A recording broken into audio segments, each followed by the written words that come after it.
We're back for season 2 of Let's Grow. We've got two great speakers on tonight, two great coaches that made the most of their opportunities. Uh, both coaches uh, won conference regular season championships, uh, American Conference and the Sun Belt Conference, and both coaches won Coach of the Year honors in their leagues. And we're excited to hear from both coaches. They both turn their jobs from an interim gig into the permanent gig of winning their championship. And we're excited tonight to hear from Isaac Brown of Wichita State and Terrence T.J. Johnson from Texas State. Um, First, before we get started, and I see a few guys have already went ahead and did it. Go ahead and put your contact information in the chat box, just for a way of coaches to stay connected and stay in a position where we can all continue to network. So our first speaker tonight is a coach that I'll go ahead and let him know I've looked up to for a while now, just dating back from his time when he was in Arkansas. I was in Arkansas around the same time, right down the road. And just a guy that I admired from afar. He was at the University of Arkansas. I was at Arkansas Fort Smith when Arkansas Fort Smith went from the junior college route to the Division II route. Long-time assistant coach who got an opportunity this past season to take over a situation in Kansas at Wichita State. And I want to go ahead and give the introduction to him. He's won American Conference in his first year as the interim coach, as well as he won the American Conference Coach of the Year award. And that speaker is Isaac I.B. Brown. Ryan, thank you for having me on the show, man. I like the platform that you're doing for the young guys. I met your dad some 20 years ago, man, in my first job, and he's been a mentor of mine.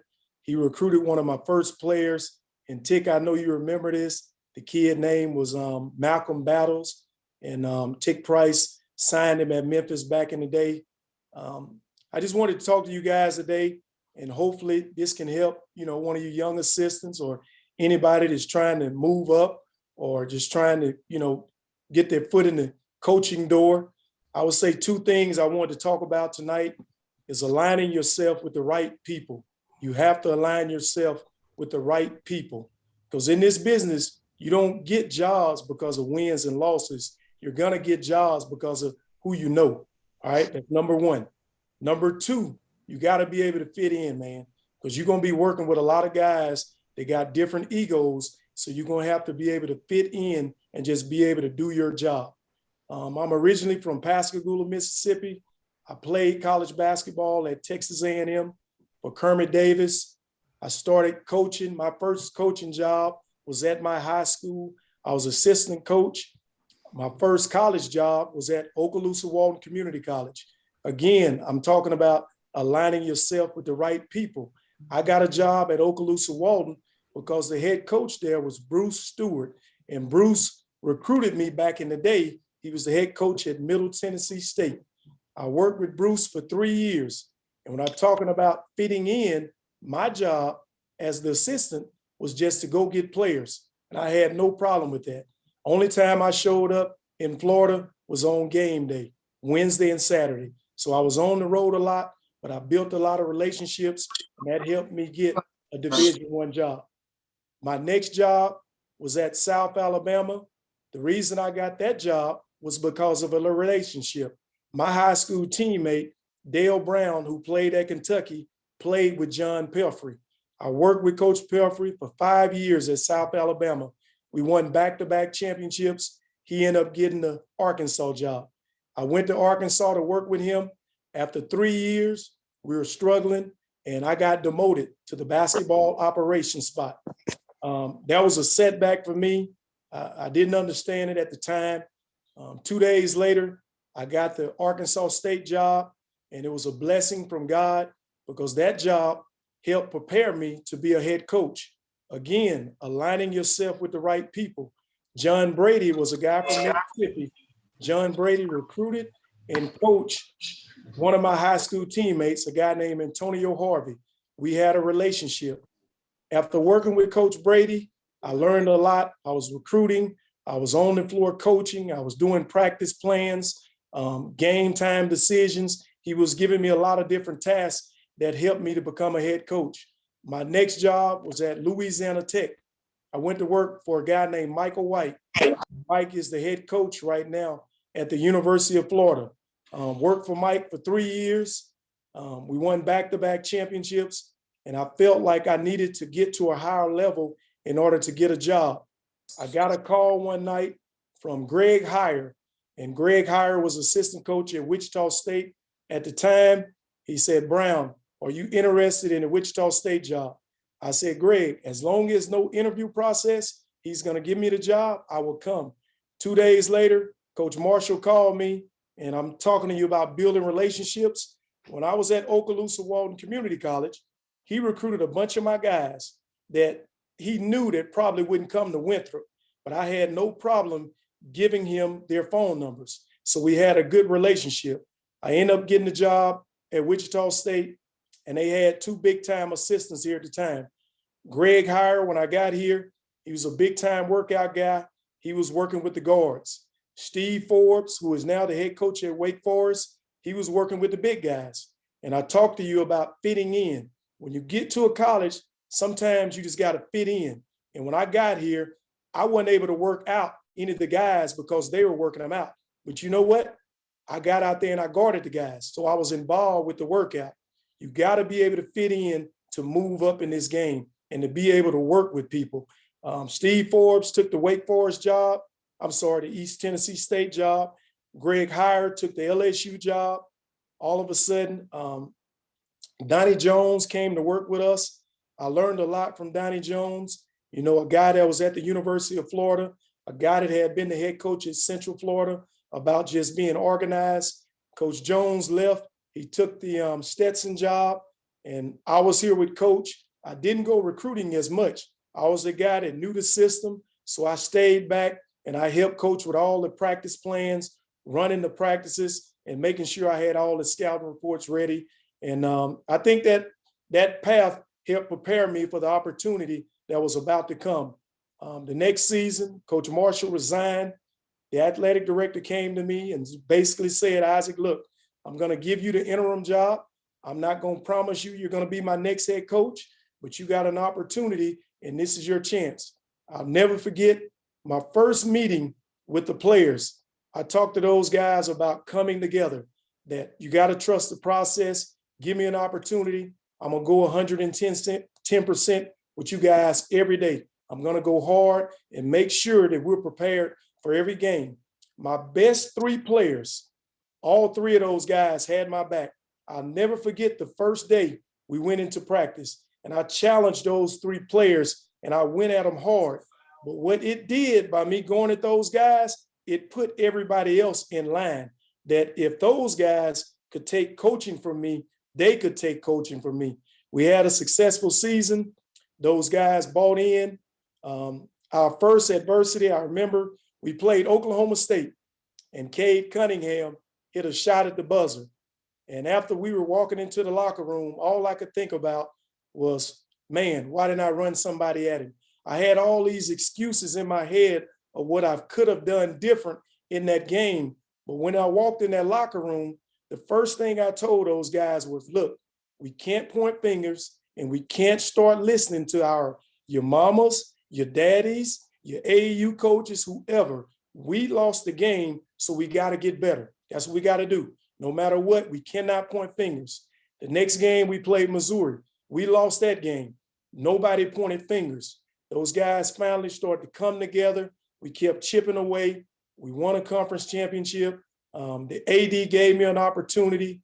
The one thing I'll say to you young guys, along your journey, you gotta meet with your athletic director daily.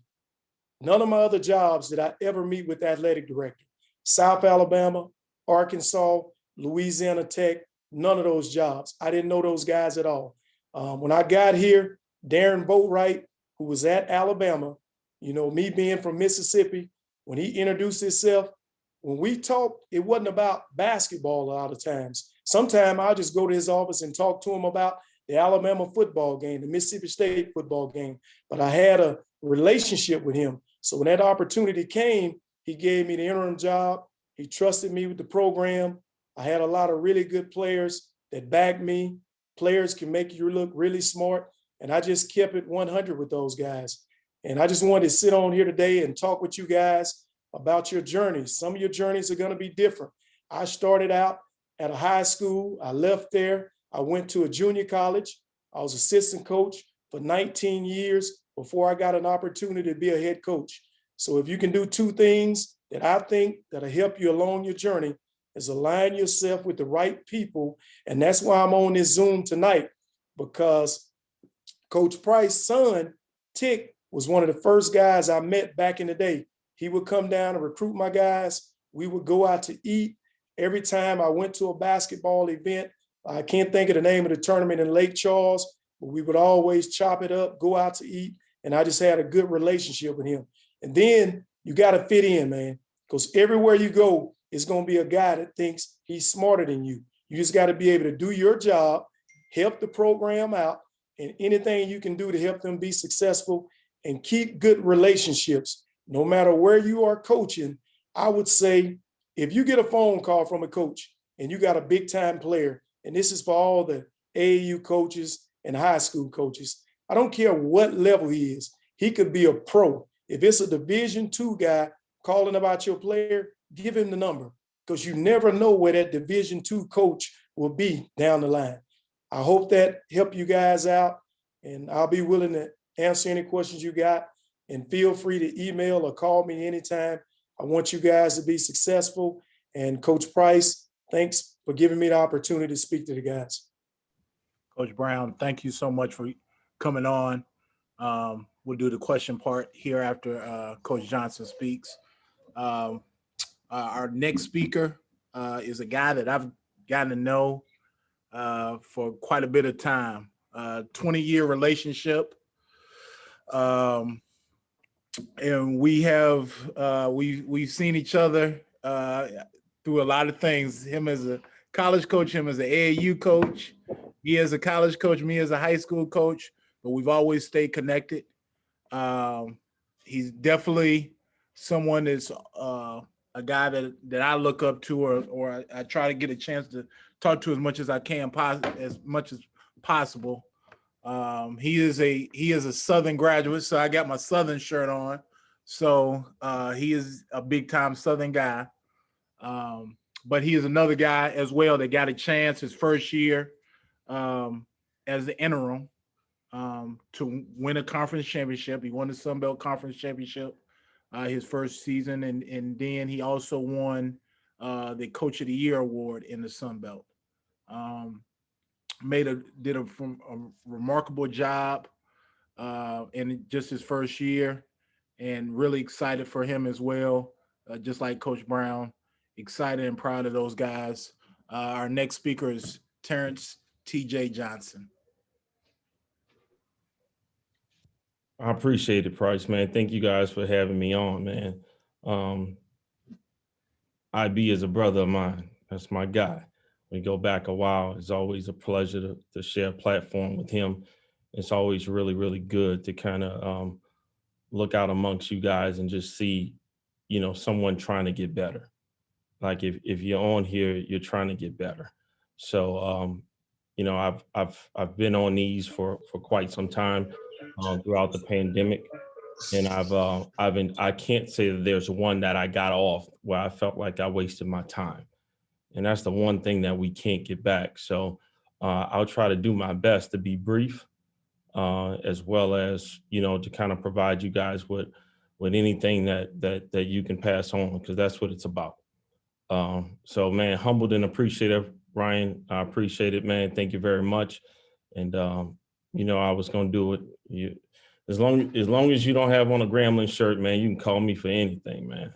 So, but now, man. So, Man, I really don't know where to start, man. I don't have one of those journeys. Like, man, I didn't play ball. I know I didn't hoop for 4 years at a Division I, or I didn't come up through the JUCO ranks. I just didn't do some of the things that people make you believe you need to do. I wasn't a Dobo. I wasn't a GA. I wasn't any of those things, man. I went to Southern thinking that I wanted to be a dentist. You know, I majored in microbiology and I tried to change my major to communications because I like to talk. And my mother told me no. She said we finish what we start in this family. She said you chose that major, you're going to finish in that. So I might be one of the few coaches with a degree in microbiology that's coaching at a Division I university.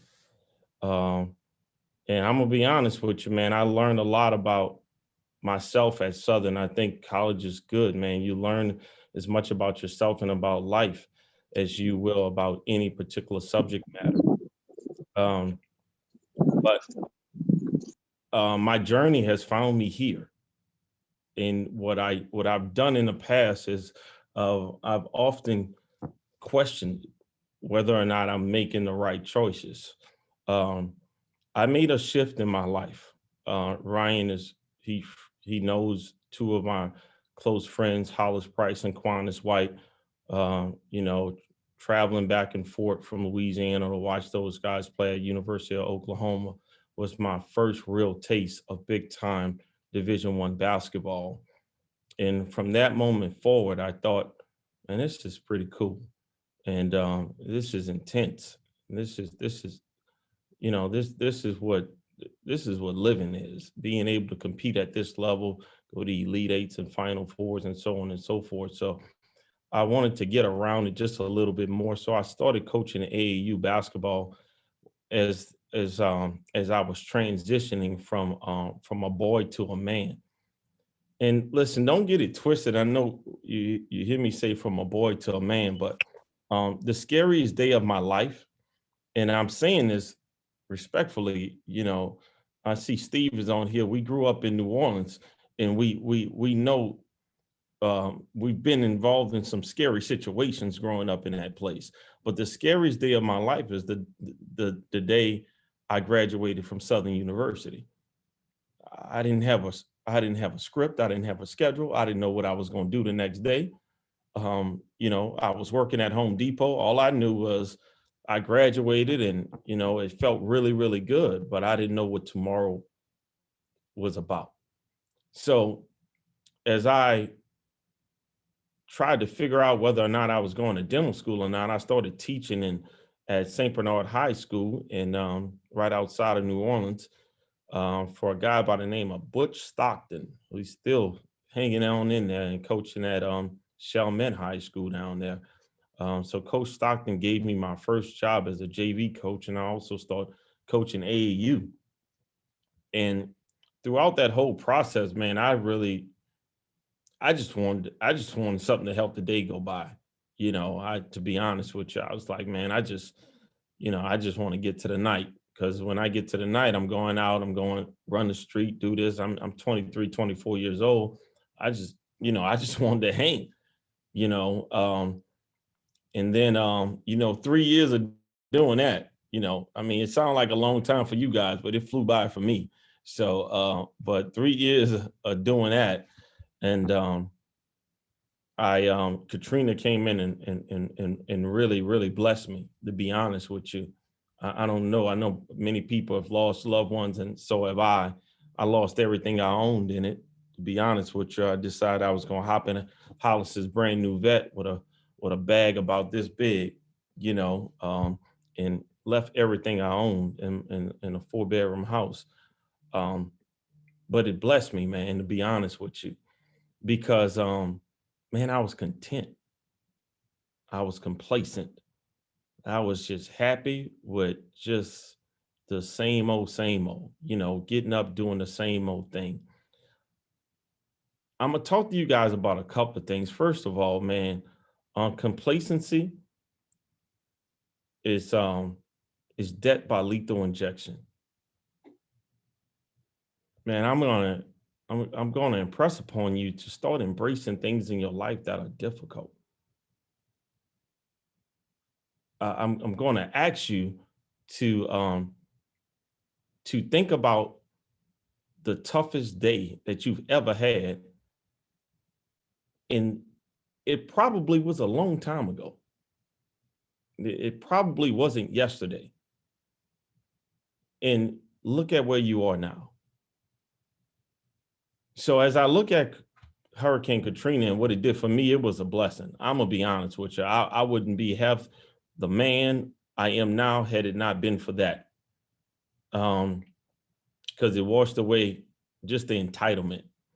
Just a guy that hadn't really accomplished anything outside of getting a college degree. And then, you know, I moved to Houston, and another thing I'll mention throughout the course of this is, man, you can't get something unless you let go of something. I don't know what it is that you're searching for. I don't know what it is that you desire. I don't know what it is that you think that someone may owe you, or whatever you think that God has for you. But all of it, you got to make room for. And I'm going to tell you, there were times in my life where I didn't make room. I say this all the time, man. God has blessed me with everything I could have ever asked him for. Some of the times I just wasn't ready to receive it. So I look at it as a missed opportunity. When I moved to Houston, I tried to volunteer at Alief Elsik High School. Volunteer at Alief Elsik High School, and a coach by the name of Tim Martin brought in my resume, went over there to talk to him. He pretty much shunned me. You know, he pretty much was just like, okay, you know, nice to meet you, and, you know, I'll call you. I did not know what that was about. Never called. The young lady I was dating, she was a co-worker with his wife. So she said, well, you need to go back over there. Went back over there, and he was really, really nice and cordial. But then again, he still would not let me volunteer. So one of my friends sent me a newspaper article, a screenshot of a newspaper article that said Coach Martin made every single player on his team cut their hair. And at the time, most of you guys didn't know me that far back. Steve did, and Coach Price did, and Coach Tick Price did. I used to have locks, man, all of like midway down my back, man. So, and I was trying to coach, and I didn't think that it mattered. Well, Coach Martin would not even allow me to volunteer at his high school because I didn't look the part. And if anybody's heard Coach Tick Price talk, you know, he's a stickler for looking the part.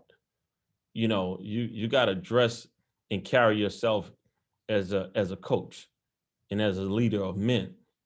And Coach Martin is the same way. So around that time, man, I really switched up. You know, I started hanging out at Final Fours with a different crowd. I didn't go there to party. I started hanging out with people like Coach Dumars. And I remember sitting in Coach Tick's a hotel room in Indy. We all sitting across the bed, chilling, trying to figure out what we're going to do next, where we're going to go eat at. So I started hanging out with people like Thad Fusher and Reggie Freelo, people who started the New Orleans Jazz. And I started soaking up knowledge, man. And I say that this is one of the most valuable things as a young coach that anybody could ever help me with. Those guys, they didn't help me get jobs. And I think so many of us as young coaches, we're looking for the mentor that's going to help us get a job. If you're looking for the mentor that's going to help you get a job, you're probably not likely to keep that job very long, because you're going to get that job that he has helped you get, and you would have missed the opportunity to learn the business. Man, it's a difference between learning your job and knowing how to do your job and learning this business. At the end of the day, this is the best job each one of us could ever have. But it is the best job and probably one of the worst businesses you will ever be involved in. So you have to figure out a way how to be able to survive in the business while working your job. And you can't do that without proper tutelage. You need someone to teach you and help you along the way. To piggyback on what IB said, man, alignment. Find people that are going to hold you accountable, that are going to teach you. Find people that have made mistakes, because if you find, listen, I've said this a number of times, if you find a mentor that hasn't made a mistake, you are making a mistake choosing that mentor. I'll say this again. If you find a mentor that has yet to make a mistake, you are presently making a mistake considering that person as a mentor. Get someone that has been through something, because at the end of the day, you can't be in this business as long as people like Coach Price has been in the business and think that you're not going to make a mistake or do something wrong. And that's where you're going to learn. So as I got my first opportunity coming out of AAU, I ended up coaching Hollis Price Elite's AAU team. We had a pretty good player, and IB is right, man. Good players make you look good. You know, Langston Galloway was a really, really good player, and he made people believe I knew what I was doing when I coached Hollis Price Elite. Went on, I got a shot to coach college basketball. I got a call straight out of an 8th grade classroom, man. I was in an 8th grade classroom teaching science in Cypress ISD. And I get a call from Paul Kelly, who was the associate head coach at Sanford University, working for Jimmy Tillett. And if anybody knows anything about Sanford University and Jimmy Tillett, they ran Princeton. And just when we think we know basketball, okay, yeah, and trust me, I thought I knew a little bit about basketball, just a little bit, not a lot.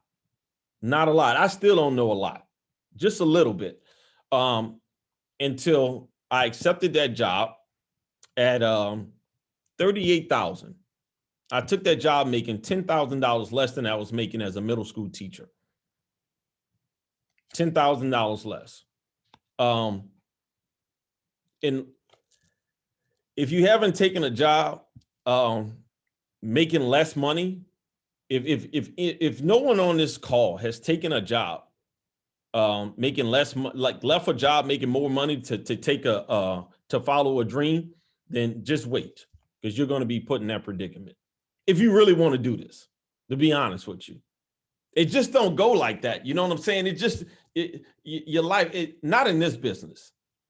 You know, you might have to take 1 or 2 steps down and get you some momentum before you can get to where you need to be. So yeah, I took a job making $10,000 less. At the same time, trying to get married, you know, and all of this kind of stuff, and start a family, and you know how it goes. So I drop everything, stop, drop, and roll, leave September 30th or whatever, get out there October 1st. Man, my first practice, it was the most intimidating moment I've ever had on a basketball court. I knew nothing. I mean, I bought a whistle to practice the first day, and everybody was looking at me like something was wrong with me. So, man, I politely put that whistle in my pocket, never to be seen again. I didn't know the terminology. I couldn't understand the movements. I didn't know why we had to do caddy action. I don't know why the ball isn't going to the basket. I don't know why we still, it's an hour and 20 minutes into practice, and I don't know why we're still doing 5-on-0. Like, for the life of me, I can't figure this out. When we gonna hoop? You know, but, and then when Coach Tillett finished, he sat down, and then Coach Kelly coached the defense. And I'm like, oh man, This is not what I thought it was going to be.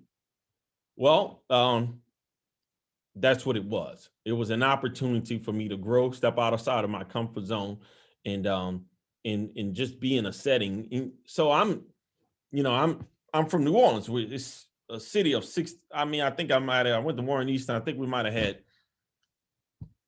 20, I think maybe 20 white people in the whole school. So, and I moved to Sanford. And let me tell you, Sanford and Birmingham are two different places. So if you get in downtown Birmingham, it don't look like Sanford looks. So I'm just telling you. So I'm on Sanford's campus like, oh, this is going to be different. Because the people I know in New Orleans, first of all, we're going to struggle to get into school academically. And then when we get here, I don't know how we're going to find our way. This is not what we're accustomed to. Coach Price knows he worked in New Orleans. So we're a different breed when it comes to culture and stuff like that in adjusting. But saying all that to say this, I had to step outside of my comfort zone, and it was one of the best experiences I ever had. And I appreciate Coach Tillett. I learned a lot about basketball. I learned a lot about people. I learned how to listen, and just appreciate different cultures and different people.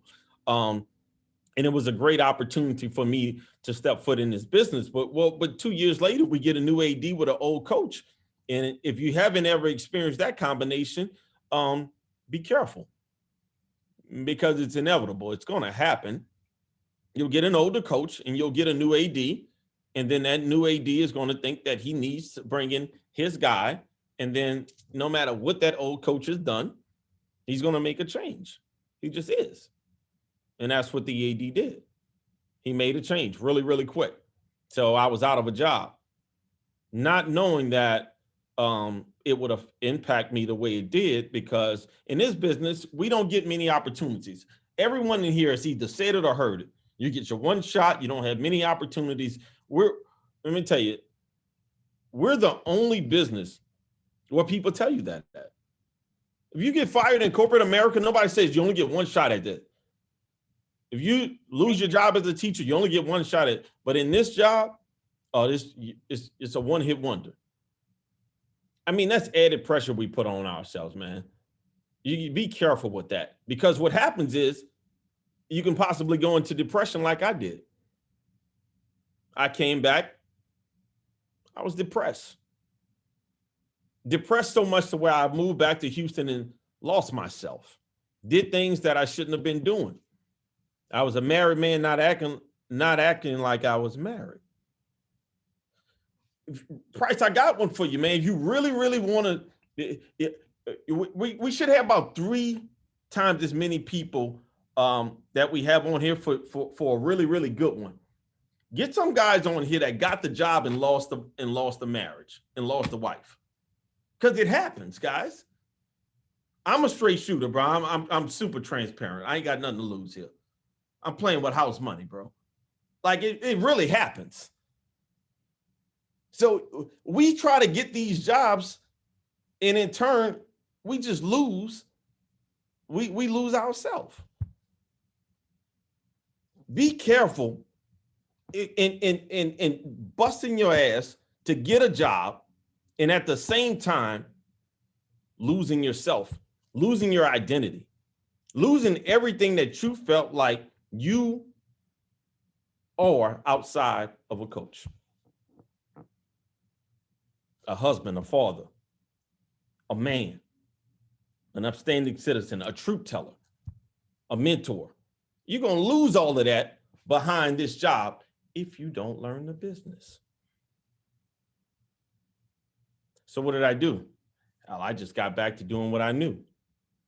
Humbled myself. And I said, you know what? I'm just going to go back to the same people that got me in this. I went back to Coach Freelo. I went back to Coach Dumas. I went back to Thad Fusher. I went back to everybody that had placed me in those situations, but I expanded. I called Donnie Marsh. I called Shaka. I started calling more people that I was connected with through coaching AAU.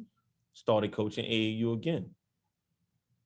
And then this time I went slower and said, I'm going to take my time. I started coaching Texas Pro.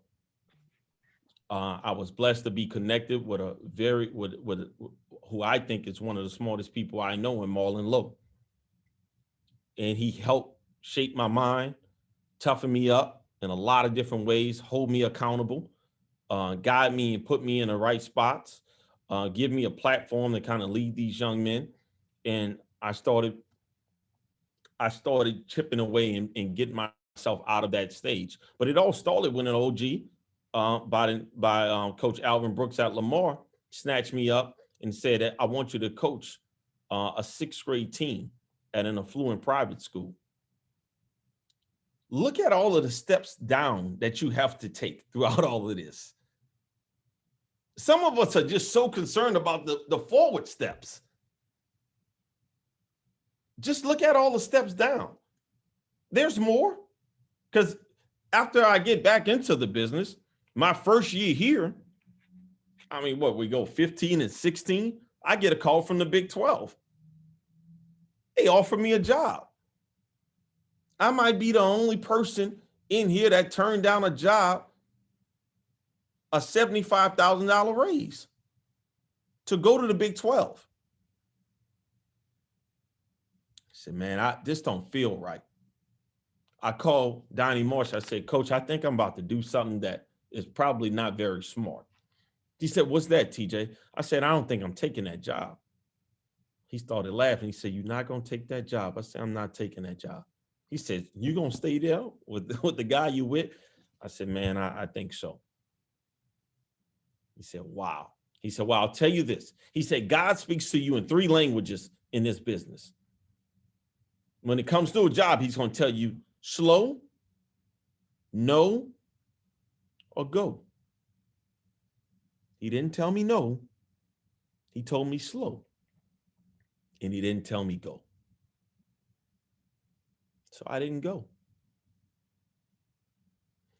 Called the head coach and I withdrew my name. And let me tell you something. Talk to me like I was a boy, not a man, a boy. Because how dare you turn down this job? Hold on. What have you done? You lost at Sanford, not 1 year, but twice. And you still got a losing record at Texas State. I thought you told me you wanted to be a head coach. I'm trying to give you a pathway to do that. I thought this is something that you wanted. Once again, we're so concerned about this step up. Took another step down. I decided that I was going to pass up that opportunity to do what? Do something that was harder. I'm going to help this man build this thing because I gave him my word I was going to give him 3 years. So I bring not my first, second, or third. I bring my 4th best player from Texas Pro over here to Texas State. My 4th best player. I say, we'll see what happens. He played 39 minutes and 18 seconds in his first collegiate game. Hell, I was surprised. And Coach Price knows who I'm talking about. Played 39 minutes and 18 seconds in his first collegiate game. And that guy right now is the all-time leading scorer in Texas State history. And he was the 4th best player on my AAU team. I said, I've done my job. When Nigel Pearson graduates, I'm a graduate. When he walk, I'm walking. I said, man, because let me tell you, I just felt like I did a whole bid out here. This was hard as hell. It was tough. The dude I work for, I mean, if you can survive that, you probably can work for anybody. I mean, a hell of a ball coach. And I tell you what, I learned a lot from him. At the time, Coach Bailey, JB, at the time, I didn't think I was learning nothing. At the time, I thought he was holding me back. I'm like, man, I don't talk. He's not talking with me about budget. He's not talking with me about scheduling. All he want to talk to me about is recruiting. But at the same time, JB, I'm paying attention, man. I'm locked in. I'm watching everything. But I wasn't privileged to some of those meetings. And JB, you've been there before. You know we're not gonna be privileged to all of those meetings. You know why we get certain jobs at certain times on certain staffs. I don't have to go into detail with you about those things. But in September, when I was asked to be the interim head coach here, after my first month on the job, I said, oh man, I get it now. This was some Daniel-san, Mr. Miyagi shit. That's what this was. I did not know that he was on some wax on, wax off stuff. Man, it's so much that I learned from him without even knowing he was even teaching me. And I'm not so sure he knows he was even teaching me. Man, you got to pay attention. You got to run your own race. As I've been able to learn throughout this whole process, man, is You see that lighter? what I've been able to learn throughout this whole process is that there's a difference between the job and the business. And throughout the time when I was taking those steps back, I was taking steps to learn the business. I was humbling myself, man. I was finding myself, my true identity of who I was. Because had I just did everything when it was presented, I probably wouldn't be doing this my way. I probably wouldn't be on here telling this story. It'll be different. It wouldn't be nearly as authentic and as entertaining. So before I open up for questions, I'll leave you guys with a couple of things, man. The reason why I was able to get this job is because of how the people around here saw me. If you guys are working jobs, man, be careful. Find out who's who on your campus. Find out who's who in your building. Treat everybody like they somebody. Yo, on my press conference, I gave the janitor, Mr. Antonio, his props. And some people just thought it was for show. He's also getting a ring, and I'm buying in that. If they don't provide it with that, I'm buying in that. He's on the list. The janitor is going to get a ring because he deserves that.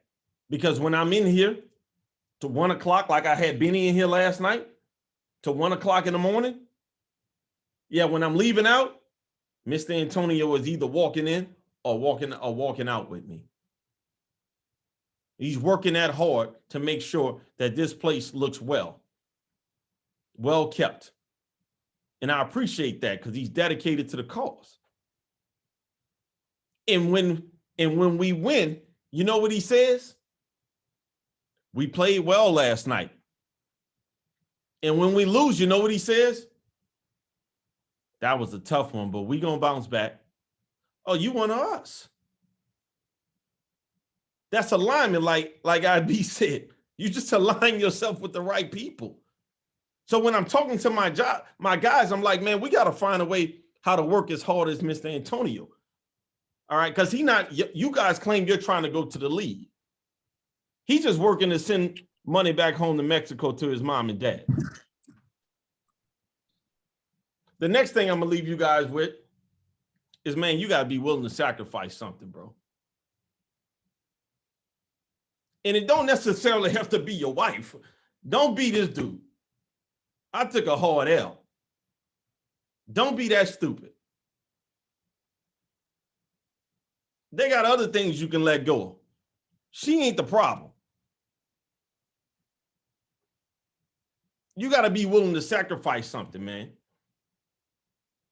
Keep your circle tight, man. You don't need all of that. Be purposeful and be intentional, man. And don't put that added pressure on yourself that you got one shot at this.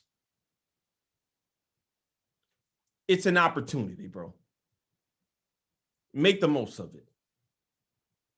That's what it is. This ain't life or death, man. You guys are if you're on this call, then hey, you living a pretty good life, man. You got a hell of an opportunity to impact somebody's life. The last thing I'll leave you with, man, is know how the people that you work alongside with, know how they view you. Find a way to know how they view you. Or do they respect you? Do they think that you're a leader of men? Do they think that you are capable? Do they think that you are the next head coach or assistant coach at whatever particular university or college that you're at? And if they don't, what does that say about you? Because they see you every day. And they probably see you more than you actually look at you. Because some of us don't look at ourselves nearly as much as what we need to.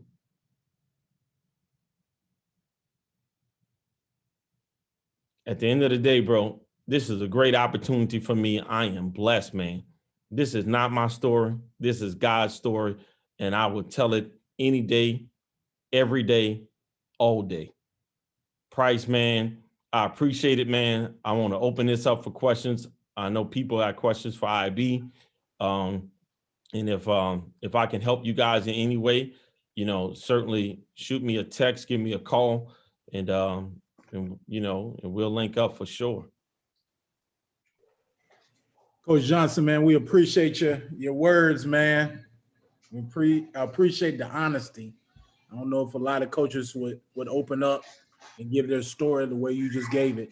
And this is the second time I've heard you speak, and you definitely have done amazing jobs in both settings where you spoke.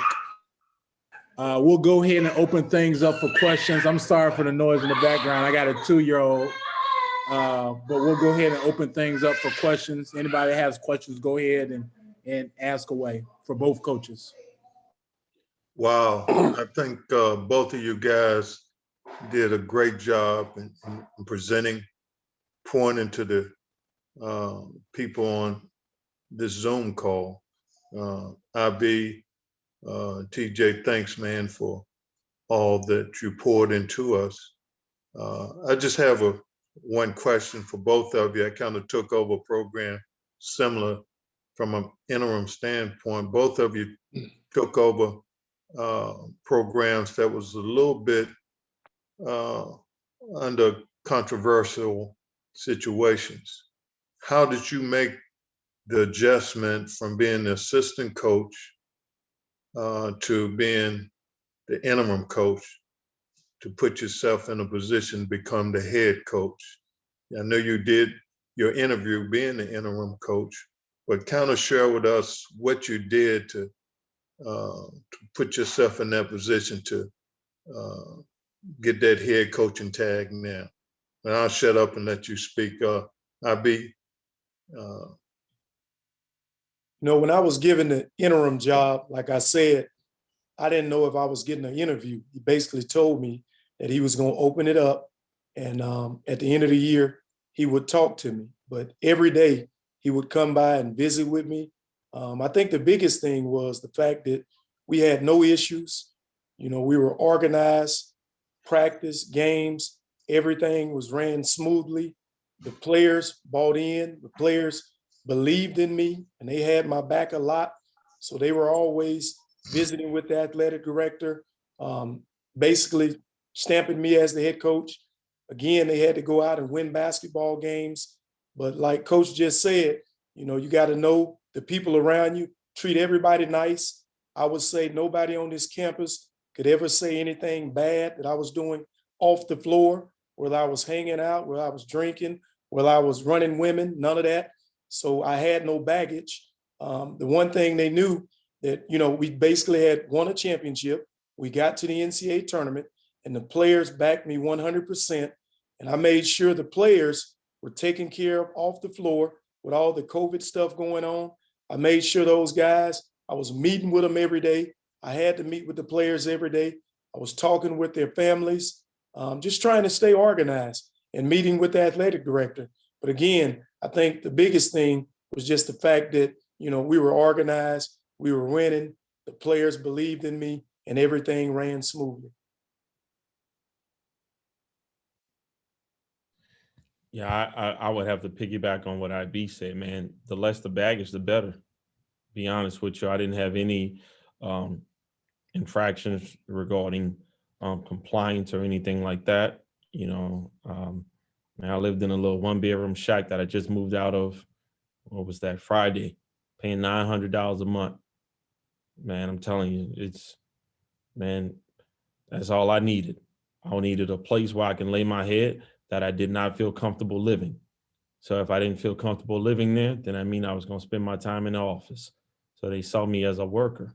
They saw me as a person that's here when they leave, and they saw me as a person that's here when they got here. When they called me off the floor, they told me that I was going to be the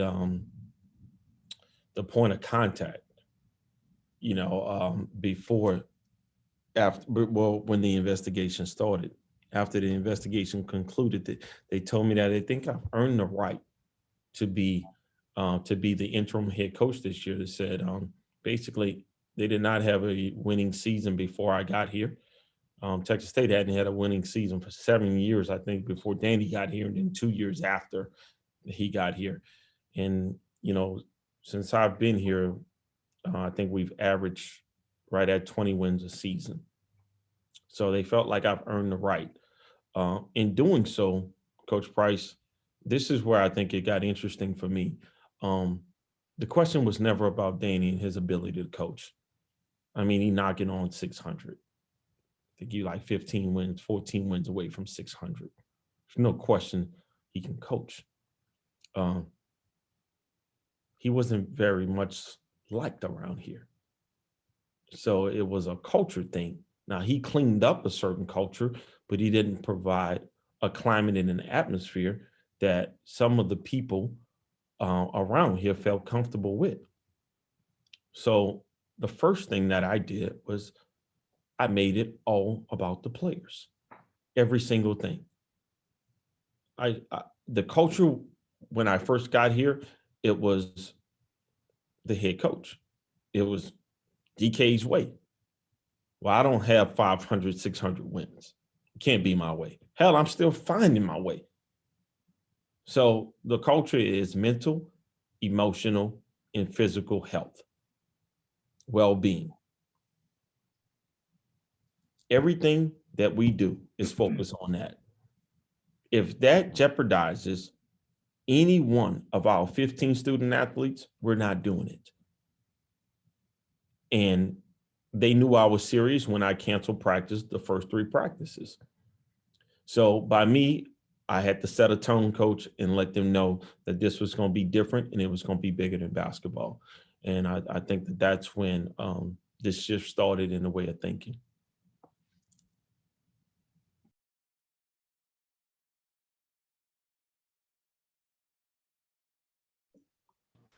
Thanks, guys. I'm real proud of you. And go out and win your national championship. Appreciate it, Coach. Appreciate it, Coach. That's the plan. I had a question, fellas. First of all, thank you so much for being here and talking with us. I definitely appreciate the transparency. My question is very simple. How did you guys manage expectations after everything? As a follow-up to Coach Tick's question. How did you guys manage expectations throughout the season with all the difficulties, what obstacles that we've had this year across the board at all levels? Good question, man. For me, coming in as an interim coach and having to replace a Hall of Fame coach, number one, like those guys came here to play for a Hall of Fame coach. So when I first got the job, I thought a lot of those guys were going to opt out, and they were talking about it with the pandemic and everything. So I just met with all those guys and just told them, look, just come in and this can be your resume to get you to another school. But I need you to play this year as that possible. There's no need to waste a season where you get a free year back. So a lot of those guys bought into that. As far as it being a free year, there was no pressure because we were picked 7th coming into the season, and that was before Coach resigned. For me, there was no pressure because in the back of my mind, I was thinking that I wasn't going to keep the job anyway, no matter what I did. I just knew it was so many people that were going to want the Wichita State job. So it was never any pressure on me. I just wanted to come in every day, get those guys 110%, make sure they were doing everything they needed to do in the classroom, make sure they were doing everything to protect themselves. But again, I didn't feel the pressure as much. The interviews, it was a lot of pressure because you never know what they're going to ask you about the situation that was going on here. But the pressure to coach, I didn't feel it because in the back of my mind, I was going to take a junior college job or a high school job the following year because I thought for sure that it was going to be so many people that would apply for this job. No matter what I did, I wasn't going to be able to get it. So not in my wildest dreams did I ever think that I would be the coach at Wichita State.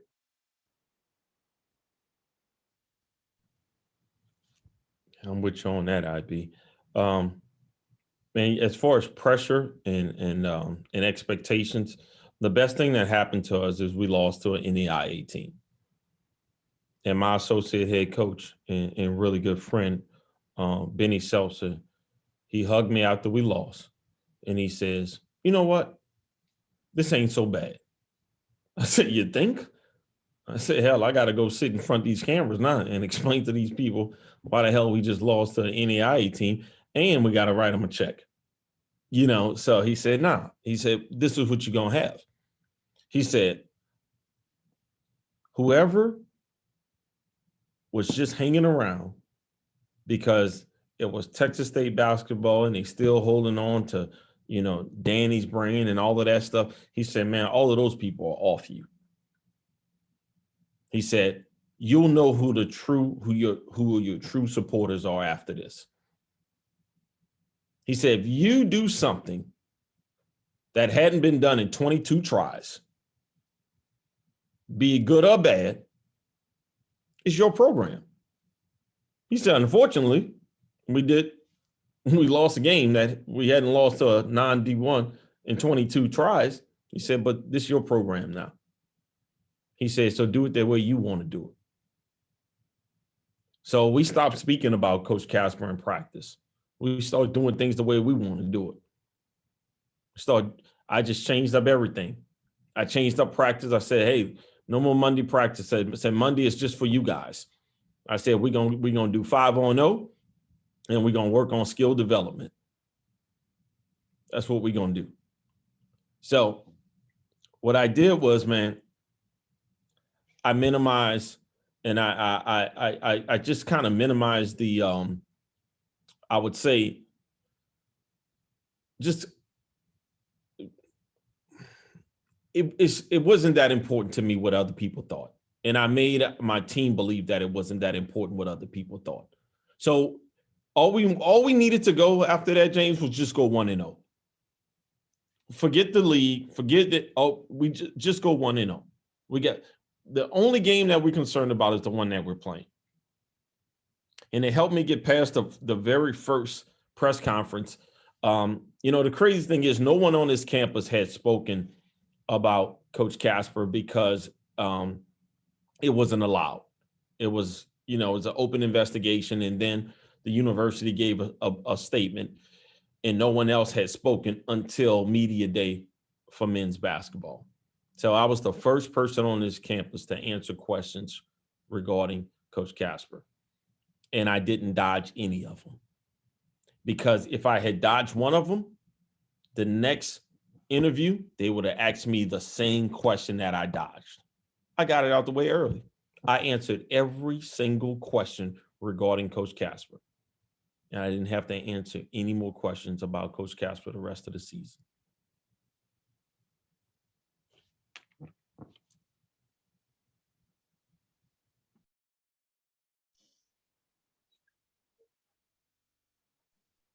Fellas, TJ, IB, how you guys doing? Good. Good. Appreciate you guys come on here and speaking. It's been great so far.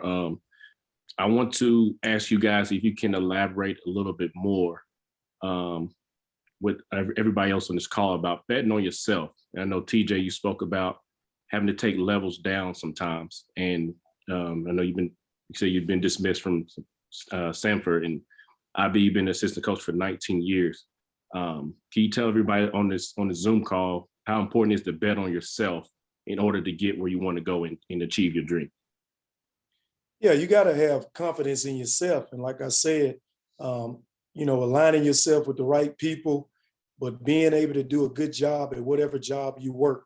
Like I knew when I was at Okaloosa Walton recruiting the junior college, and Coach Price used to come down.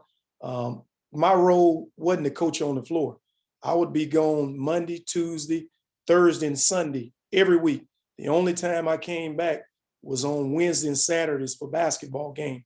But I knew my vision was to be a head coach. So I knew I had to get out there and get my name out there by recruiting. Every other job, like I said, I tried to fit in because you're going to work with different staffs that's got a lot of guys that's real seasoned, that been with the head coach a long time. So you just got to be able to fit in.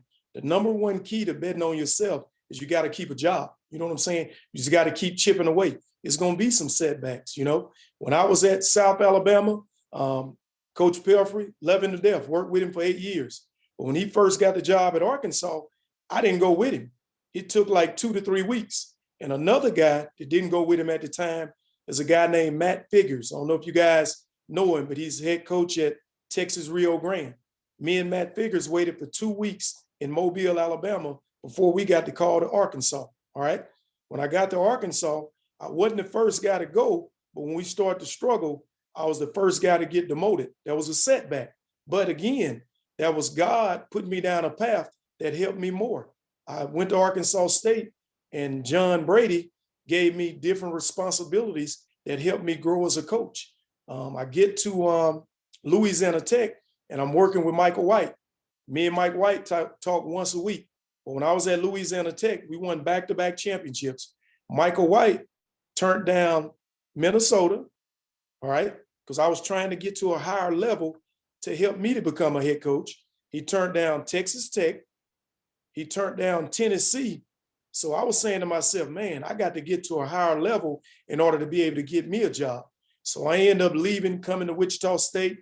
And like I said, when I got here, I worked with some seasoned guys, some guys that had been coaching for a long time. Greg Heyer went to LSU. Chris Jans was here. He's the head coach at New Mexico State. So I had to play a role. Like I wasn't the guy that was in the head coach's ear all the time, because those guys had already been here. Those guys had coached at higher levels. So I just wanted to fit in. And when my opportunity came, when all those guys left, I was next to coach. I was doing a lot more on the floor coaching. I was doing a lot more game planning. And I knew that I ever got that opportunity, that hopefully I would be ready. I worked for 3 Final Four coaches. I think that helped me along the way. I worked with John Brady at Arkansas State. I don't know if you guys know Richard Williams, who was the head coach at Mississippi State. I worked with him also at Arkansas State. And, working here with Coach Marshall, I learned a lot. It helped me get really experienced. And I just can't say this enough, man. You got to be able to fit in. And that's betting on yourself, but you got to be able to fit in. You got to do your job to your fullest, and it'll help you become a better coach. Coach. Coach. I'm sorry. That was Jordan. Yeah, my bad. I spoke out of turn. I know you got to go. So I'll ask my question after you go. My bad. Sorry. Okay. All right. We'll come back to you, Jay. So, Just, I'm not going to really go long because that was a heck of an answer right there. But I'll say this, man. I struggle with betting on myself. I'm going to be honest with you. So, man, I have sometimes I second guess myself way too much, man. Sometimes I probably lead people to believe I'm way more confident than I am. Than I actually am. So what I found a way to do, man, I got some people who speak life into me. So everybody on this call, everybody can't be confident. they got some people in here that's probably having some days where they just wonder whether or not they can get this thing done, or whether or not they know what the hell they doing. Like, I mean, I'm not gonna ask you for an amen. I'm just gonna tell you my testimony. Man, you got to get somebody that's gonna be able to speak life into you. I mean, you guys saw. I'm Moses, bro. I need somebody to raise and pick my head up. You know what I'm saying? You guys saw Moses at UCLA. So I gotta have somebody like that sometimes, bro. I don't get to the point to where I feel sorry for myself, but I am extremely hard on myself. And then my path don't look like a Bob Marlin's path or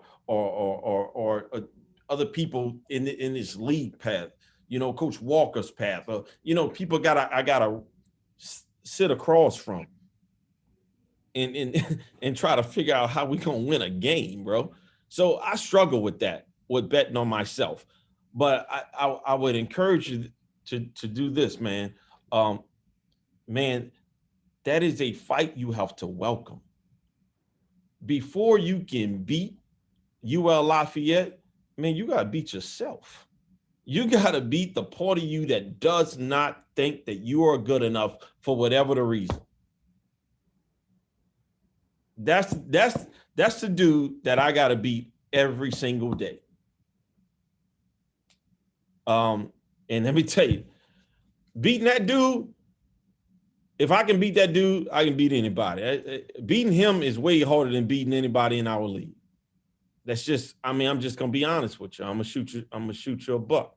So, but I'm blessed that I have people I can call that's gonna speak life into me. And if you don't have somebody like that, find you somebody like that. And if you are somebody like that, then continue to do that for each other. Appreciate you guys, man. The answer was spot on. Thank you. Appreciate it, Justin. Good to see you, Justin. Well, be gone. First of all, Coach Ryan, thanks for bringing this whole thing back. I was definitely looking forward to it during the off season. But then my questions I guess I had for the coaches was just like, you guys put a real big premium on just making sure that you're around the right people that are giving you the right type of vibes, everything like that. How do you kind of self-correct it when you feel like you aren't around necessarily the right people in the business in order to kind of, you know, just get those positive vibes and just be around the right people? How do you self-correct that? I'll go first on this one. I'll let you follow up. Man, I'm gonna be honest with you, man. Time is the most precious thing that you have, man. You know, it can't be recreated. And accessibility, man. And you if anybody in here knows anything about Louisiana AAU from way back in the day, you had to call a guy by the name of Coach Rock. He ran all Louisiana AAU. You call Coach Rock's phone, okay, and he would say, "This is Coach Rock. You know, I'm not able to answer my call right now. You know, you can reach me between the hours of 5:30 and 7:30." And then he would just hang up, and you would have to call Coach Rock between 5:30 and 7:30. Price, you know, you just not about to get Rock outside of those hours that he tell you on that phone. Now you would think Coach Rock is like, like Dan Mark Emmert. I mean, you would think that he is a bigwig like that in the NCAA, but he understood that accessibility was everything. So everybody wanted to talk to Coach Rock. So between 5:30 and 7:30, people were just trying to get at Coach Rock. And at 7:30, shut it down. So you ask me, how do you self-correct that? It's, man, you stop making yourself accessible to the wrong type of people. We do that too much. Man, everybody in your life is not qualified to be a part of every part of your journey. I got dudes right now I go home with, man, I can't hang with them dudes no more. That's still my boys. You can't do that no more, man. Every next level requires a different level of you. Now, I'm not saying you got to be brand new. Price hit me today. I know he was checking to make sure I was going to be on this. Man, I'm good. I gave Price my word. He don't have to check. I'm good with that. All he got to do is to ask me one time. I'm not going to switch up on you. But he's a person that's we are in alignment. So Jordan, as you go throughout this, man, you have to really find out where you want to be, what you're trying to do, and who is it. Like, man, it's tunnel vision. It's tunnel vision. Man, you can be around people, you don't have to be present. Like keep them around, know what's going on, but you don't have to be, you don't have to give people that level of accessibility to you. And I think that once you start figuring out who to do what with, I think you'll find out that there's a clearer path to your goals. And Jordan, when I was talking about aligning yourself with the right people, I think good from bad. But in this business, in order to get jobs, man, it's going to be about who you know. I'll never forget, I didn't realize it. When I first got to South Alabama, I worked there for 5 years. We won back-to-back championships, but everybody in our conference, they were getting bigger jobs. And I was still at South Alabama because I was doing the job at the school I was working for. I didn't know that you could get a job by just being cool with other people. I didn't know that. I thought you had to win in order to move. I would just say, man, just don't get a lot of enemies in this business. You know what I'm saying? I worked with some guys before, other assistant coaches, and just because they wasn't cool with a JUCO coach, they didn't want me to be cool with that guy. But you can't mess up your relationships because of other people.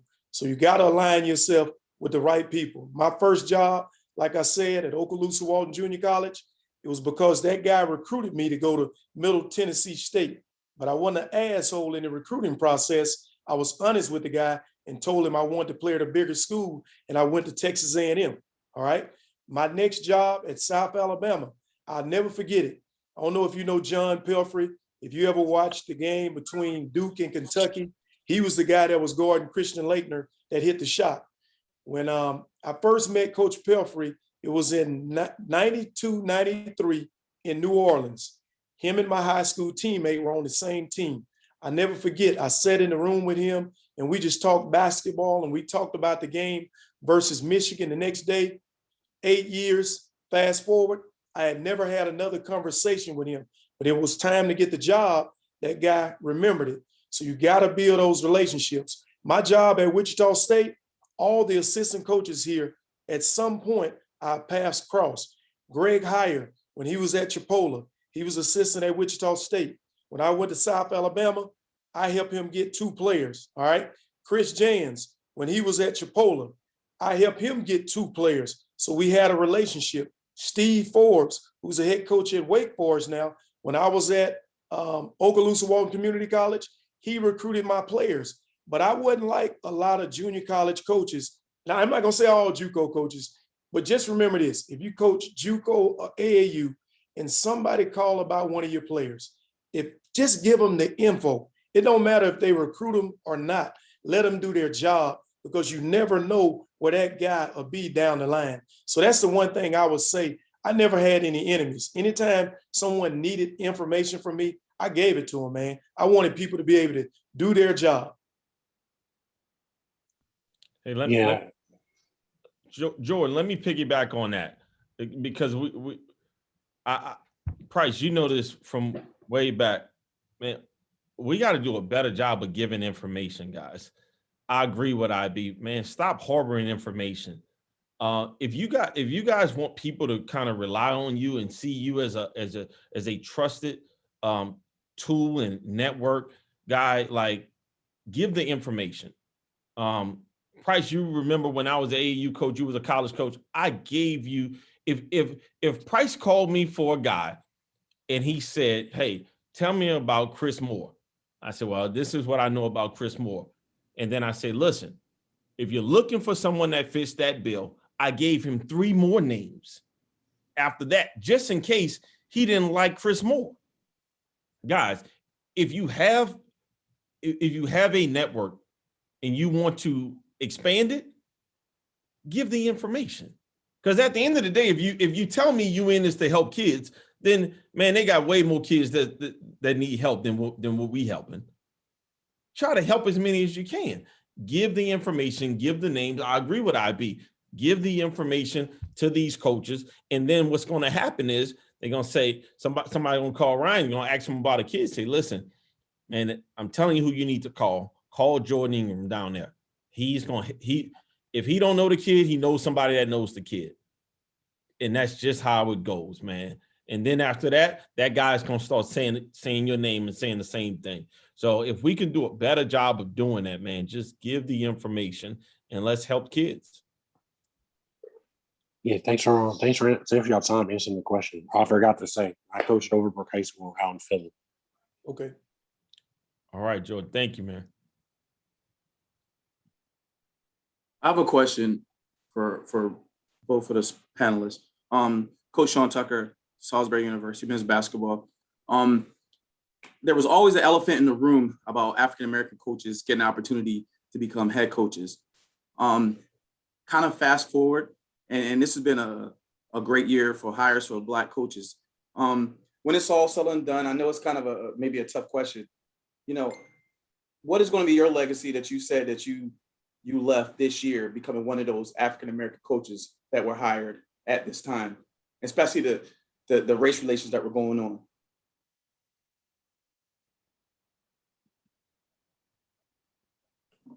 I'll go first. You know, man, I really don't know what I'm not really huge on, you know, kind of, you know, reading the Cliff Notes. You know, I like a book, you know, and so I really don't know what my legacy is going to be, but I will tell you this, you know, if it says anything about being a very good person, if it says something about being intentional, purposeful, if it says something about being honest, not saying things that I can't repeat, if it says something about being a guy who, you know, who just was obedient and trusted the path, and who really was about helping kids and young men. And if it says something like that, I hope my name is attached to it. So that's what I'll tell you. And as far as being a Black coach, man, it's a reason why I wear black every game. We didn't wear many suits this year. So if I'm not wearing a suit, I'm in black. My coaches say, hey, man, what we wearing today? I say, I don't know, but I'm in black. I will never, ever be seen just as a man. I have zero interest in being just seen as a coach. I'm not a person. If I meet any person, I don't need them to tell me, hey, I'm colorblind. Man, color is beautiful. All of them. Every single shade. Don't be colorblind. Be color conscious and appreciate that. So I appreciate my color. I embrace it. I love it. I love everything about anybody's color. That's just me. I think, hey, he didn't want us to be all the same. And I'm glad everybody not walking around here the same color. You know, we got to embrace who we are a little bit more and be perfectly fine with that, man. And be unapologetically who we are. And the first thing about it is, man, hey, man, if you find me a good person and I'll found a friend. It don't matter what color, you know. And so that's what I'll say about that, man. So that's just me, man. That's who I am, and that's how I think. For me, I just wanted to be a good mentor for these kids. You know, we had a lot going on with the pandemic, you know, all the, you know, race relation stuff that was going on in America at the time. I wanted to be a good mentor. You know, I grew up watching John Chaney, John Thompson, and I just wanted to do a great job, you know, for that young coach out there that want to be in this position. So I wanted to do it the right way. I think the number one thing with my players, I was honest with those guys, because when you move from that assistant seat to the head coaching seat, as an assistant coach, you're around those guys all the time, and you're a friend to them. You're taking them places. You're talking to them after the game when they don't play the amount of minutes they want to play. So you basically the babysitter. So I went from a role being the assistant coach to the guy giving out the playing time. So now I got a lot of guys looking at me wondering why they not playing because I was their boy.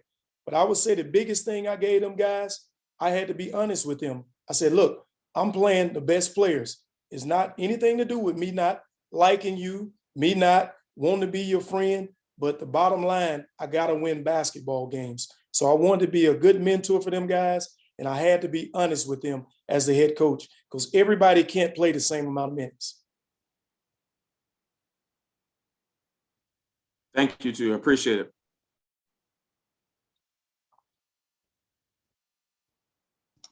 Coaches, I got a question. Thank you guys for coming here and giving us some knowledge. Both of you guys have coached under some great coaches. TJ, you know my boss pretty well. As far as trying to put your impression on a program that's being coached by a Hall of Famer coach, what are some of the things you guys have done in the past, either that's off the court or on the court, to just put your impression on a program?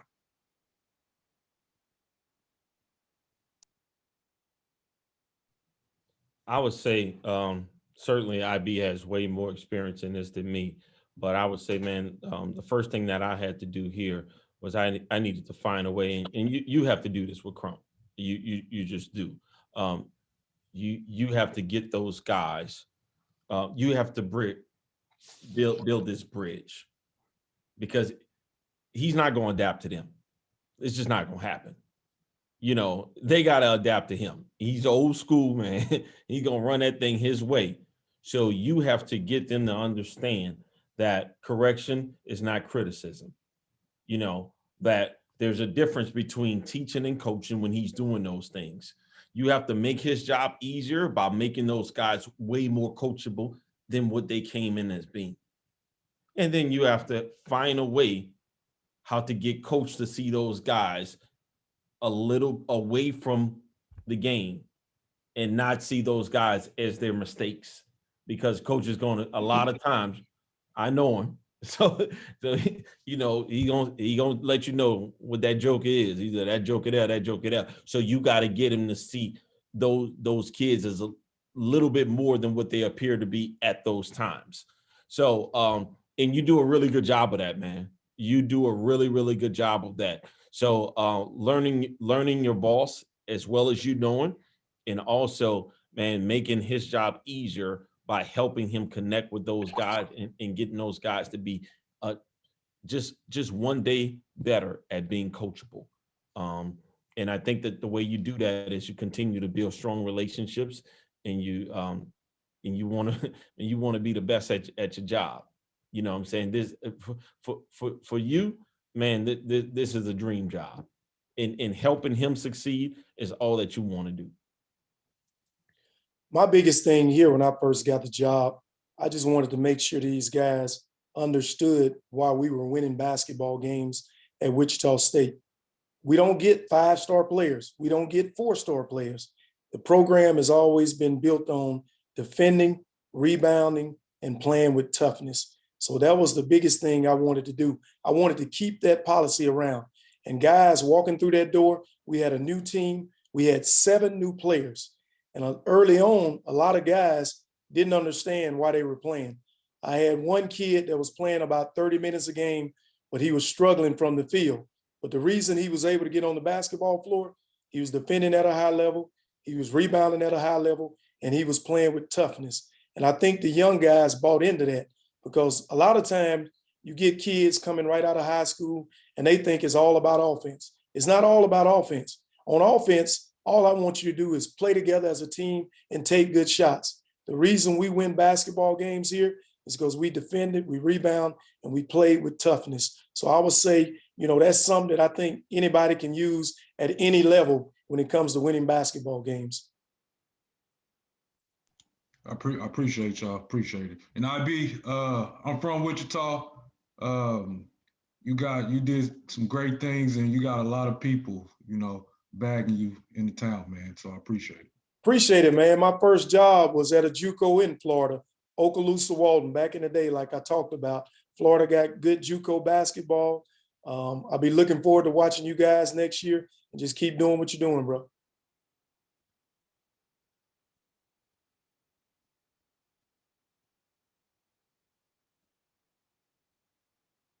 Then we got time for 2 more questions. Keith, if you get back to Wichita, look me up, man.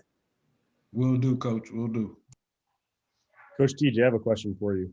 My name is Caleb Koopa, and I coach at Westtown over in Pennsylvania. You talked about how your previous boss had some unconventional ways of helping you prepare to be a head coach. What are some things that you've done with your assistants since you've taken over as head coach to help them prepare for their further aspirations, whether that's to be a head coach in high school, prep school, college, whatever the case may be? Yeah, that's a great question. You know, the funny thing about my situation is, man, you know, one of my one of my assistants, my associate head coach, he was the guy that got the job at Sanford when we got dismissed, and he did not hire me. So he's now we're working together. So but he's with me every step of the way, to be honest with you. One of the things that my former boss did not allow me to do is he put everybody in a position where he was comfortable with them at.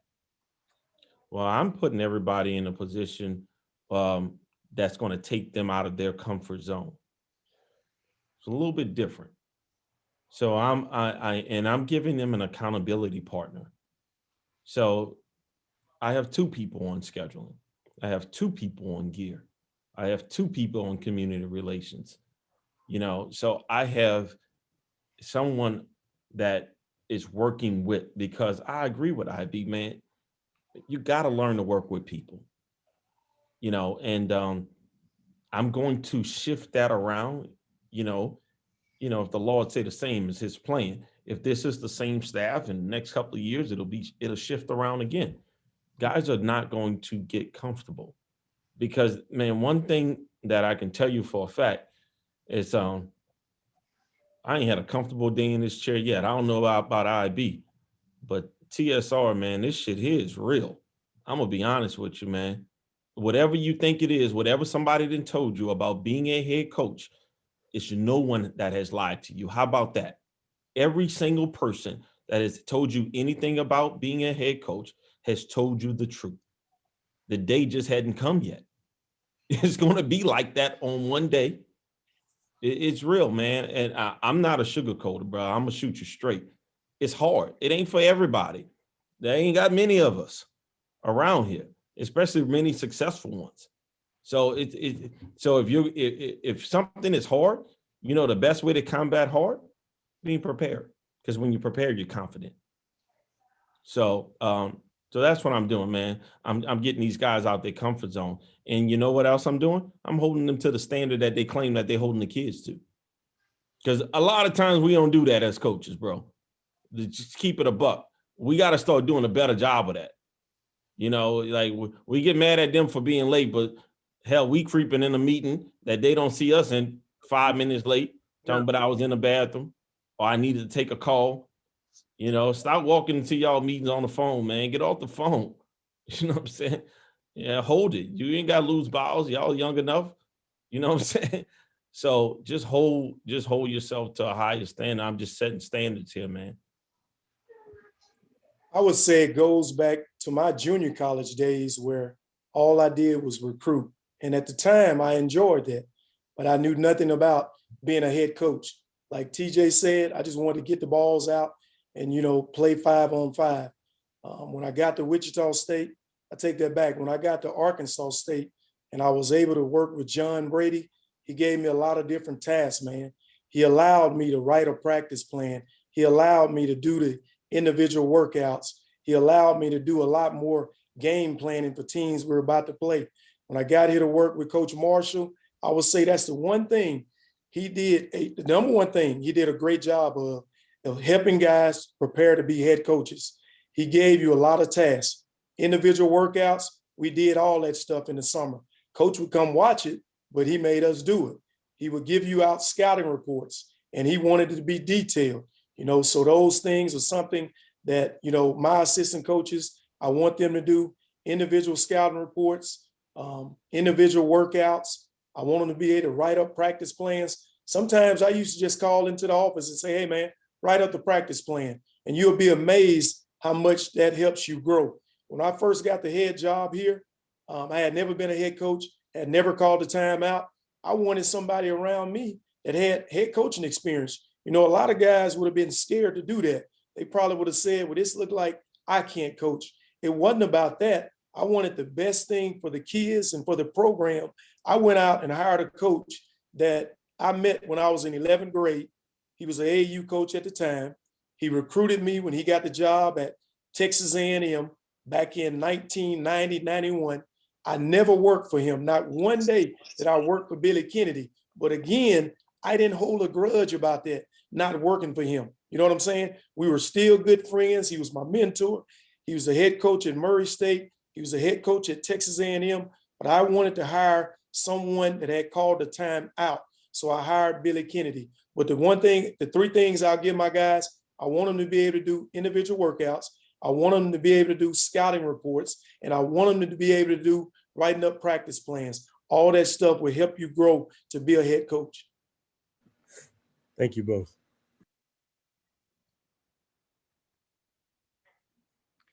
Hey, Ryan, can you hear me? Can hear you, Coach. Yeah, so I had a question if somebody doesn't have one.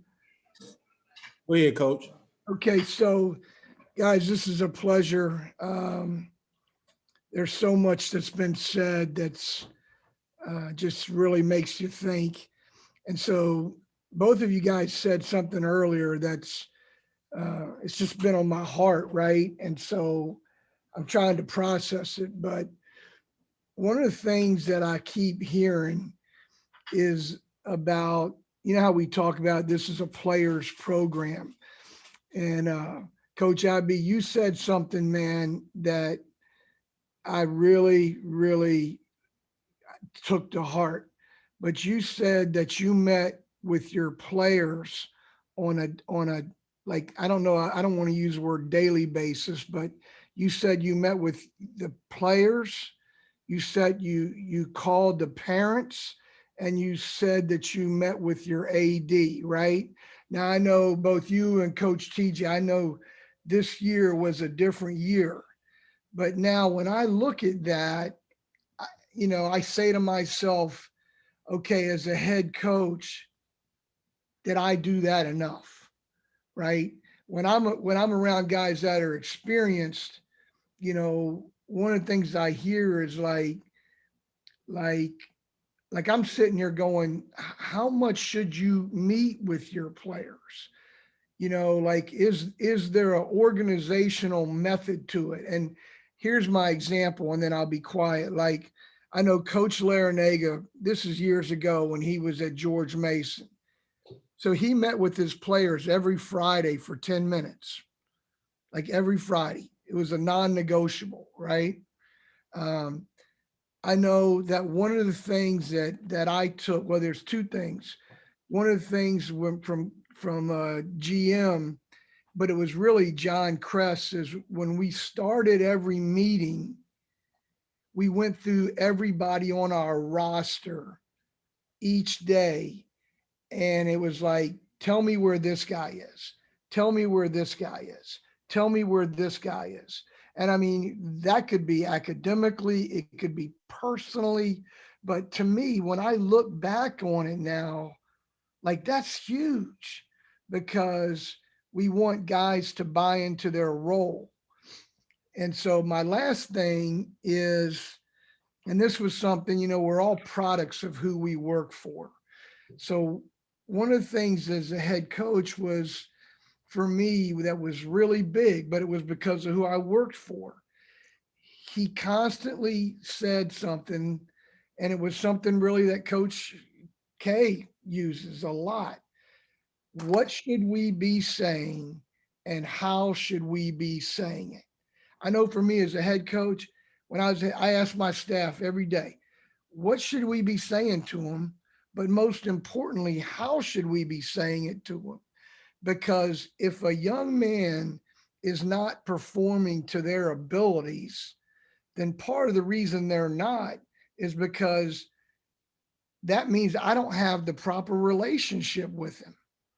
You know what I'm saying? And so both of y'all said that, but I like, as you go back and look at this year, what do you take? Like, what's the best thing you did to help you build relationships with your players so that they could be the best teammate possible? I don't know. I would say, when I first got the job, I got a lot of mentors and I was talking to a lot of guys. And just like we're talking to you guys on the Zoom, I was getting calls from everybody, guys like Shaka Smart, just a bunch of other coaches who I had never talked to. And all those guys were just trying to help me out through this process. And I remember talking to Donnie Jones. He gave me a lot of advice. And the first thing I wanted to do when I got the job was just meet with every guy, try to meet with them every Monday. And it really wasn't about just talking about, basketball. I was talking about life. Are you taking care of yourself? You're doing the right things off the court. I wanted them to know that the vision that Coach Marshall had for you, I got that same vision. I had one guy I met with, and he wanted to know, Coach, what's our identity? And I took him in the gym and I showed him all them championship banners up there. I said, that's our identity. In order to get those, you got to trust the process. I'm not going to tell you how much playing time you're going to get. You got to earn those minutes. I would say the biggest thing, man, I just tried to be honest with those guys because I had a lot of freshmen that I didn't know how many minutes they were going to play. 2 or 3 of them asked me to redshirt before we realized that they were going to get that extra year back. Then at some point, right before the season started, I had to meet with 3 or 4 guys. And I said, look, it would be easy for me to redshirt you, but they're not allowing that this year because it's a free year. But what I want you to do this season, because I didn't think they were going to play much, I'm going to be honest with you. I want you to travel with the team. I want you to see what it's like to stay at a hotel on the road. I want you to go on the road and see some of these teams we're going to play so you can help grow. I want you to come on the road and watch us go through a practice on the road. All this stuff going to get you better down the line. But I tried to be honest with those guys as much as possible. I knew I was going to hurt a lot of feelings this year. Everybody wasn't going to play the amount of minutes that they wanted to play. But the best thing I think happened for me, my 3 leaders on the team, they talked to the young guys all the time. I had great leadership. Tyson Ayrton, Morris Udeze, Dexter Dennis. When I had a young guy that wasn't playing a lot of minutes, I would call those guys in the office and say, hey, man, please talk to him. He needs you. So I had a lot of leadership from my older guys spending time with the young guys. So I made sure every assistant coach was trying to call everybody at least once a week. And again, it wasn't about basketball. It was about taking care of yourself off the court with the pandemic, making sure you're wearing your mask, making sure they're doing everything they need to do in the classroom, and just checking on them and their families. So that's what we did. It worked. And I enjoy it, man. You got to meet with those guys. Back when I was in college, we never met with the college coach. I couldn't tell you if I ever went to my college coach house. I don't remember doing that. It was all about basketball and seeing your coach in practice. But this day and age, you got to meet with those guys daily. Like our players have left already for the summer, and I try to call at least 2 or 3 guys every day. You got to do it. God, that's huge.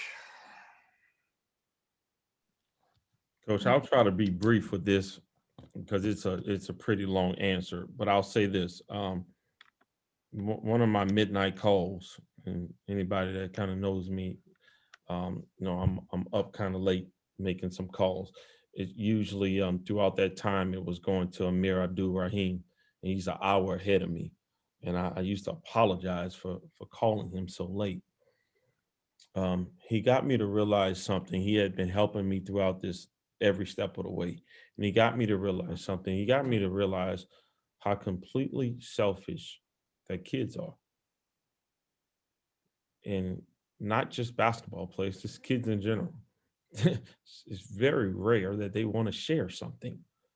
And he helped me realize that before I can tap into these guys and get them to follow my vision, I had to address every single last one of their fears. Kids are naturally afraid because they want to know how something is going to impact them. Our team was split. We had 4 guys that wanted the former head coach to stay and 4 guys that wanted me to be the next head coach. And when the ruling came down, those guys were butting heads. So I needed to find out why these guys were butting heads right off a team that was primed to win a championship. At least we thought we were. We were in the Final Four. We had as good of a chance as anybody to go to New Orleans and win a championship. We had to win 2 games. I mean, we felt like we were getting along and everything was hunky-dory. But man, I realized that, man, so what has changed? Well, what's changed, what Amir helped me realize is that, man, nothing in the world trumps personal interest. Nothing, absolutely nothing. So every single one of those individuals wanted to know what was going to happen to me, to them. Like, how is this going to affect me? So the guys that I recruited, they felt like, oh, T got the job. I'm about to rock out. I'm finally going to get a chance to do my thing. Yeah. And the guys that every other assistant recruited, and I came here to play for Coach Casper's like, yo, so what does that mean for me? Yeah. It was extremely difficult for me to get in between them and say, this is what it means for all of them. So what I did was I addressed 2 things. I said, hey, I'm gonna give you guys the analogy. We're gonna address this first. We're gonna liken this to NASCAR. All right. Danny built a hell of a car, man. All right. And we've been driving this thing really, really nice. You know, we've been competitive. I'm just changing the tires. I'm not changing the car. It's you guys' program. You guys are the drivers. I'm just changing the tires so we can stay on track. And then after that, I realized, and which we all need to realize at some point of our lives, when you can't help someone, you have to tap out and humble yourself enough to say, now I need to find them some help. So I went across campus and I found a lady by the name of Dr. Hillary Jones. She's the lead counselor at Texas State. And I said, we need help. She said, oh, we can do it via Zoom. I said, no, that's not going to get it. You don't understand. Like, I got a split locker room. We need help because if you don't come over here, we're not going to have a season. I said, I've already canceled practice once. We need help. And it's kind of like an emergency. She came over, she conducted a group session with our guys, and she provided a safe and supportive environment, and she got them to be vulnerable and be respectful of each other's fears. And she asked the coaches to leave. From that day forward, we started taking the steps towards being a team. And the first step was canceling practice for another 2 days because they were still processing that. What that did was that let our guys know that this dude is serious. He's about our mental health, our emotional health, and our physical health. The best ability is availability. If your players are not available mentally, physically, emotionally, you're not going to reach them. So if there's one thing that I did that I think that opened the door is I addressed these guys' fears and I found somebody to help them when I couldn't. That's big time. Thank you. You're welcome, Coach. Thank you very much. Man, I appreciate it big time. IBTJ, man. You guys were great tonight. we'll go ahead and let you guys, if you guys don't mind, a couple minutes, just closing remarks for any of the coaches that we have on.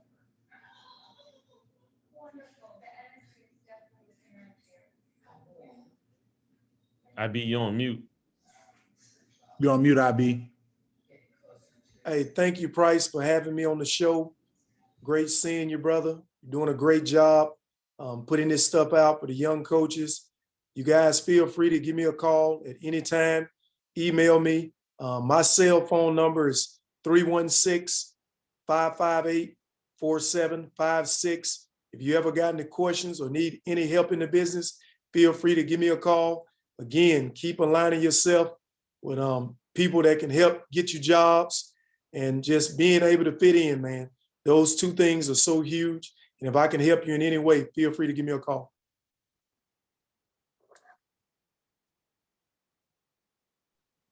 Yeah, Price, man, I thank you for the opportunity, man. I'm gonna be honest with you. I've been asked to do a couple of these, and I'm still humbled and just still trying to figure out why. To be honest with you, I don't think that I've done anything that anybody on here couldn't do, can't do, and probably not going to do when they're given their opportunity. As I leave, man, I'll just leave you guys with this. I tell my guys often, man. Opportunities are never made.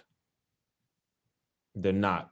There's not one person on here that can make somebody give them an opportunity. Opportunities are only given. You can do one or two things, man. You can make it easy, or you can make it hard for someone to give you an opportunity. They asked me, why was it that it took them so long to name me the head coach? I said, man, that's not my concerns. That's the question you'll have to ask the president and the AD. I said, my job was to make it hard for them.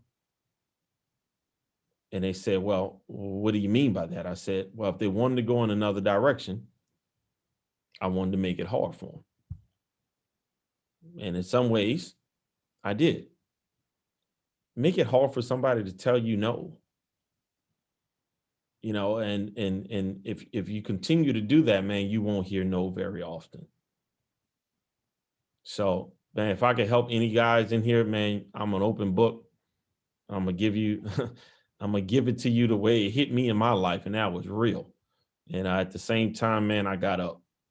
And you guys, if you fall down, bro, don't fall into that same rut that I fell into when I was at Sanford, when I left Sanford. You know, find a way to not be your best self, but beat your best self. Beat that guy every day. Compete and have fun doing it. No doubt. Hey, IB, do you mind repeating a couple guys, I guess, in the chat were wondering if you could repeat your phone number. 316-558-4756.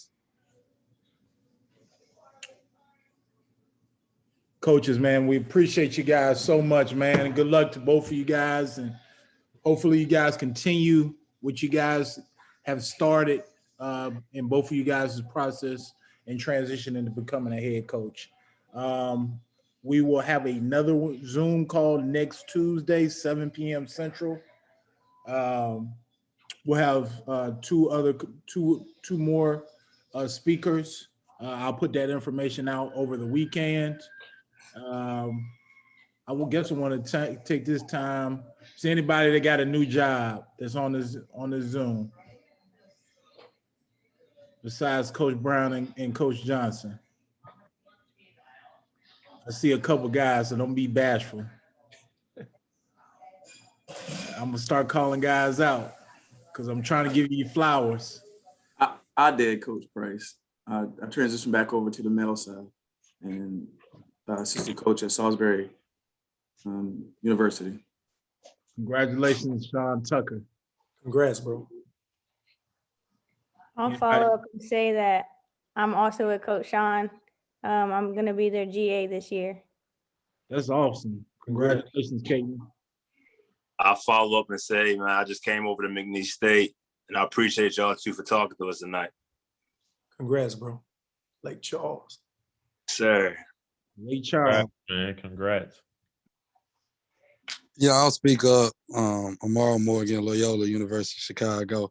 Legend. Nah, man, that ain't me, man. I'm trying to get like you, man. I'm so happy for the both of you dudes, man. Y'all set the bar so high for us up and coming assistants, man. That's some inspiring stuff that y'all did this year, man. Y'all set the bar really, really high. That's big time, man. And Tig, thanks for the invite as always, and I appreciate you, allowing me to be a part of the family. No doubt. Coach, congrats on the job, man. Good luck up there. Thanks, bro. Congrats on the job, man. You guys link up with that guy right there, man. I'm gonna tell you the truth right there. That dude right there, man, he is not a self-promoter, but man, he is special at this thing, man. I mean, he's a silent assassin, man. Just go to work and put his head down, just do his job, and man, he impacts winning every single day, man. And I appreciate him. Watched him from afar, got to know him a little bit in the same league. And man, today is me, tomorrow is him. So my brother, man, salute. Appreciate you, man. I need to send you a cut through that cash app, man. What you got? Nah, you do need to hit me up though. We do need to talk. So See, cash app. Hey, appreciate it, fellas. It's a Surge. Just got on at Hofstra University. I appreciate the gems you guys are dropping tonight. And RP, I appreciate the platform that you provide for us coaches as well, man. And you guys did a heck of a job this year, man. And just keep it up, man. And I'm inspired by you guys. Just keep it up, man. At least I know I have access to you guys now. That you guys do something well, I can just shoot y'all a thumbs up or something. Appreciate you guys. Keep going at it, man. Thank you, Coach. Good luck, brother. appreciate it, Serge. Serge, me and you, we so good. I need you to do me a favor though. Don't hit me when I do something well, man. You got to pick my head up. Call me when I make a mistake, when I'm hurting. You be one of those guys. I got enough people calling me when things going right. You one of them dudes that can pick my head up, man. So pick my head up sometime, man. And that's another thing, bro. We got to start calling dudes when they lose a game. Checking on dudes when they lose a game, bro. Checking on, make sure they right. Shoot them a text. Let them know it's going to be all right. Pick somebody up. Copy that.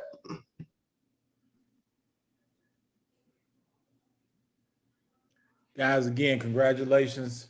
Thank you guys for y'all's time. We'll be back at it again next Tuesday. TJ, appreciate you guys so much again. All right, Ryan. Appreciate you, boss. All right, Thanks fellas. for having me. No doubt. All right, IB. All right.